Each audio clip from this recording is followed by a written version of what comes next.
Hello, I am Lavanya. Welcome to Yora's Infotainment channel. Hypothyroidism అనేది మనం నేటి కాలంలో సాధారణంగా వినే మాట. బీపీ, డయాబెటిస్లకు మందులు వేసుకునే వాళ్ళు ఎంతమంది ఉన్నారో థైరాయిడ్ సమస్యతో బాధపడే వాళ్ళు కూడా మన దేశంలో అంతగా ఉన్నారంటే ఆశ్చర్యపోనవసరం లేదు. కేవలం ఇది ఒక డిసీజ్ కాదు, అనేక రోగాల సమాహారం అని చెప్పాలి.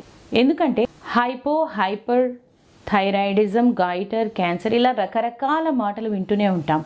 ముఖ్యంగా ఆల్రెడీ ఈ హైపోథైరాయిడ్ వచ్చిన వాళ్ళకే కాదు, రాని వాళ్ళకు కూడా ఈ థైరాయిడిజం రాకుండా ఉండాలంటే ఏం చేయాలి అనే విషయమై తెలుసుకోవటం చాలా అవసరం. సాధారణంగా ఈ రోగం వచ్చినట్టు అంత ఈజీగా ఎవరు తెలుసుకోలేరు.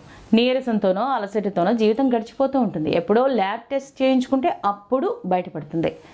ఈ ఎపిసోడ్లో ఈ హైపోథైరాయిడ్ ఎంతవరకు ప్రమాదం, లక్షణాలు ఏంటి, ల్యాబ్ రిపోర్ట్ ఇన్ఫర్మేషన్ని ఎలా అర్థం చేసుకోవాలి, ఎలాంటి ఆహారం తీసుకోవాల్సిన అవసరం ఉంది, అలాగే ఎలాంటి ఆహారాలకు దూరంగా ఉండాలి, ఏ సమయంలో టెస్ట్లను చేయించుకోవాలి, ఈ హైపోథైరాయిడిజం అనేది తగ్గే అవకాశం ఎంతవరకు ఉంది అనే ఎన్నో ఆసక్తికరమైన విషయాలను మనం తెలుసుకుందాం.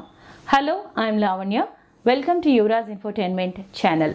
ఈ హైపోథైరాయిడిజం అనేది పుట్టిన పిల్లల దగ్గర నుంచి ముసలి వాళ్ళ వరకు ఎవరిలోనైనా ఈ రోగ లక్షణాలు అనేవి కనిపించవచ్చు. ముఖ్యంగా గర్భిణుల్లో అయితే చాలా ప్రమాదకరం. ఎందుకంటే పుట్టే పిల్లల్లో మానసిక రుగ్మతలు రావచ్చు. అలాగే తక్కువ ఐక్యూతో ఉన్న పిల్లలు పుట్టడానికి కూడా అవకాశం ఉంది.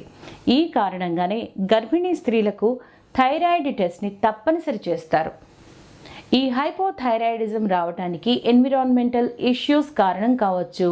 శరీరంలో ఆటో ఇమ్యూన్ కండిషన్ ఉండటం వల్ల కూడా, అంటే మనిషి శరీరంలోని తమ కణాలే థైరాయిడ్ కణాలకు వ్యతిరేకంగా పనిచేయటం అన్నమాట. ఇక ఎన్విరాన్మెంటల్ ఇష్యూస్ అంటే ఆహారపు అలవాట్లు, అయోడిన్ లోపం కారణంగా కూడా రావచ్చు. ఇక జెనెటికల్ ఇష్యూస్ కారణంగా, ముఖ్యంగా జపనీస్లో ఈ థైరాయిడిజం అనేది ఎక్కువగా కనిపిస్తూ ఉంటుంది.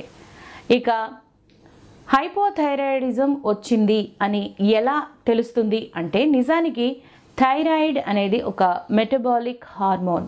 అంటే ఇది రోజువారీ జీవన ప్రక్రియలను నియంత్రించే హార్మోన్. ఇది హైపోథైరాయిడిజం వచ్చిన వాళ్ళలో థైరాయిడ్ హార్మోన్ చాలా తక్కువగా స్రవిస్తూ ఉంటుంది. అందువల్ల శరీరానికి సరిపడేంతగా ఈ హార్మోన్ అనేది ఉత్పత్తి కాకపోవడం వల్ల శరీరంలో లక్షణాలు సాధారణంగా మనుషులు అంతగా గుర్తించలేరు. కాకపోతే ఒక పూర్ లైఫ్ స్టైల్గా జీవితం అనేది మారిపోతుంది. నిస్సత్తువుగా ఉంటుంది, త్వరగా అలసిపోతూ ఉంటారు, ఎప్పుడు జలుబు చేసినట్లుగా అనిపించడం, అసౌకర్యంగా అనిపిస్తూ ఉంటుంది, జుట్టు డ్రైగా అయ్యి చివళ్ళు చిట్లిపోతూ ఉంటాయి, జుట్టు ఎక్కువగా రాలిపోతూ ఉంటుంది, గోళ్ళు తరచుగా విరిగిపోతూ ఉంటాయి, క్రమక్రమంగా బరువు అనేది పెరిగిపోతూ ఉంటుంది.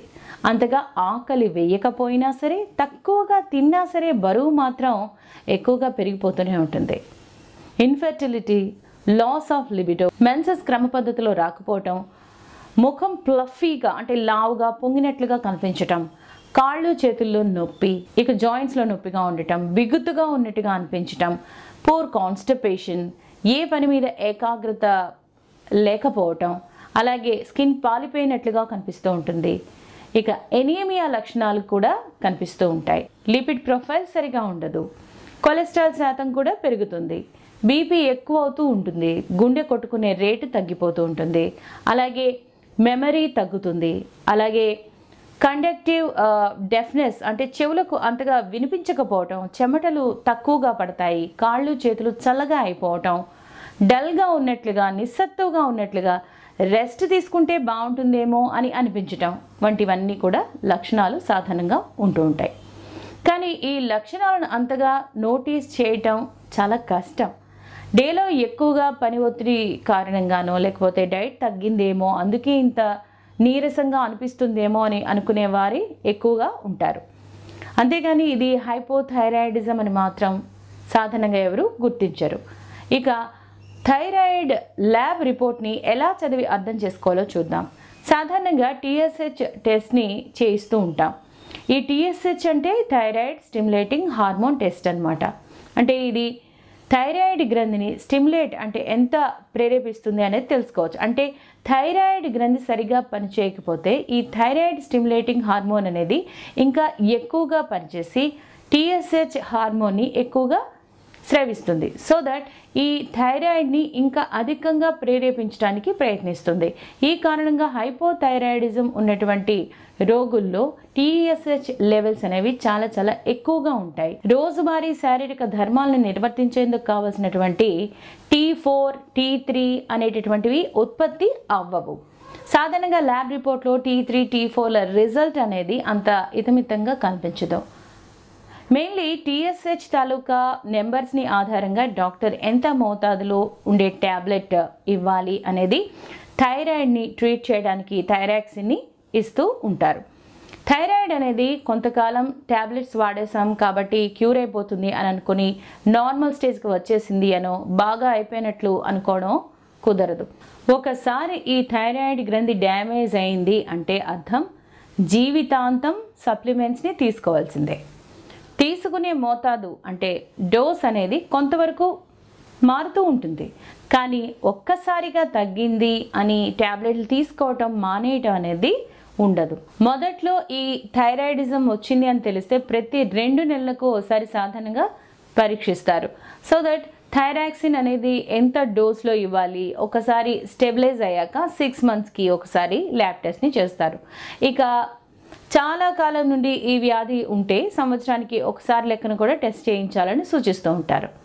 ఈ ట్యాబ్లెట్స్ అనేవి ఖాళీ పొట్టతో తీసుకోవాలి లేదా భోజనానికి ముందు ఒక అరగంట ముందు ఈ ట్యాబ్లెట్ అనేది తీసుకోవాలని సూచిస్తారు. లేకుంటే ఈ ట్యాబ్లెట్లో ఉన్నటువంటి మూలకాలను శరీరం శోషించుకోలేదు, అబ్జార్బ్ చేసుకోలేదు. కాబట్టి ఖాళీ పొట్టతో ఈ ట్యాబ్లెట్ని తీసుకుంటారు. ఈ ట్యాబ్లెట్తో కలిపి ఐరన్ కానీ కాల్షియం కానీ ఇలాంటి సప్లిమెంట్స్ని తీసుకోకూడదు. అలా అయితే శోషించుకునేటటువంటి తత్వం అనేది శరీరానికి తగ్గిపోతుంది. ఒకవేళ మీరు నిన్న థైరాయిడ్ ట్యాబ్లెట్ని వేసుకోవటం మర్చిపోయారనుకుంటే ఈరోజు మీరు 2 ట్యాబ్లెట్స్ని కూడా తీసుకోవచ్చు. హృదయ సంబంధిత వ్యాధులు ఏమైనా ఉన్న వృద్ధులు లేదా ఈ థైరాయిడిజం ఉన్నప్పుడు మరింత శ్రద్ధగా జాగ్రత్తగా ఉండాల్సినటువంటి అవసరం ఉంది. ప్రతిరోజు కనీసం 20 నిమిషాల పాటు నడక అనేది చాలా చాలా మంచిది. చేపలు, గుడ్లు, పాలు, పాల ఉత్పత్తుల్లో ఐడిన్ అనేది చాలా సమృద్ధిగా ఉంటుంది. అలాగే సెలీనియం అనేది నట్స్లో ఉంటుంది. రోజుకో స్పూన్ గింజలు అంటే సబ్జా గింజలు అలాంటివి తీసుకోవాలి. వెజ్ సలాడ్, చికెన్, మాంసం, రొయ్యలు వారానికి 1-2 సార్లు తీసుకోవాలి. అయితే ముఖ్యంగా వేరుశెనగ గింజలు, క్యాబేజీ, బ్రాకలీ, కాలీఫ్లవర్, పాలకూర వంటివి బాగా తగ్గించాలి. బేకరీ ఉత్పత్తులను కూడా బాగా తగ్గించాలి.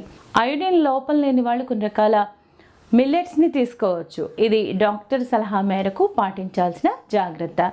ఇది దేహ తత్వాన్ని బట్టి ఒక్కొక్క వ్యక్తికి ఒక్కో రకంగా మారుతూ ఉంటుంది.